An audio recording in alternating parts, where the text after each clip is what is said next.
देर से शरद ऋतु की दोपहर। एक युवक, उसका नाम आरिफ है, नदी के किनारे बैठा है। आंखों में एक अजीब सी उदासीनता। जीवन की सारी खुशियां और आनंद किसी अदृश्य शक्ति ने उसके मन से मिटा दिया है।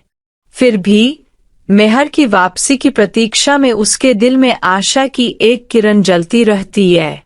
आरिफ और मेहर दोनों की कहानी किसी परी कथा जैसी थी। कॉलेज में मुलाकात, फिर दोस्ती और धीरे धीरे प्यार हो गए। मेहर एक बहादुर लड़की थी जो सपने देखना जानती थी। आरिफ उस सपने में उसका साथी था। लेकिन वास्तविकता कभी कभी परियों की कहानियों के रास्ते में आ जाती है। मेहर का परिवार नहीं चाहता था कि वह आरिफ के साथ रहे। वे चाहते थे कि मेहर की शादी एक अमीर परिवार के बेटे से। मेहर ने कसम खाई, मैं उस प्यार को चुनूंगी जो त्याग, इंतजार और सृजन की कहानियां जानता है। लेकिन हकीकत और पारिवारिक दायित्वों के दबाव के कारण वह दूर जाने को मजबूर हो जाता है। मेहर के जाने के बाद भी आरिफ नहीं टूटे। वह जानता था कि प्यार का मतलब सिर्फ आसपास रहना नहीं है। प्रेम का अर्थ है प्रतीक्षा करना, प्रार्थना करना। उन्होंने अपनी छोटी सी नौकरी छोड़ दी और अपना छोटा सा व्यवसाय शुरू किए। सुंदर भविष्य बनाने के लिए दिन रात मेहनत की। आरिफ प्रतिदिन सूर्यास्त के समय नदी के किनारे आकर बैठ जाता था।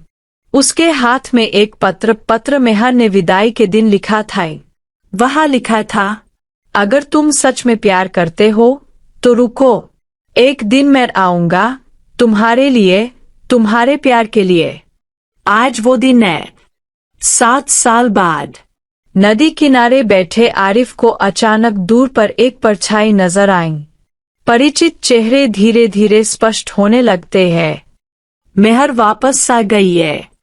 आंखों में आंसू, होठों पर मुस्कान। आरिफ उठ खड़ा हुआ। उनका लंबा इंतजार खत्म हो।